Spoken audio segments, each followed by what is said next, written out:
Hello everyone. In this video, we'll talk about SOUN stock and key levels to watch January 29, 2026.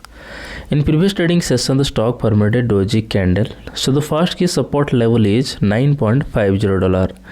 If the price goes below $9.50, it could test $8.98. The key resistance level is $10.53. If the price breaks above $10.53, it could test $11.52.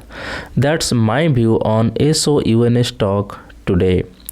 If you found this helpful, please subscribe for more updates. This video is for educational purposes only, not financial advice. Always do your own research before investing. Thanks for watching.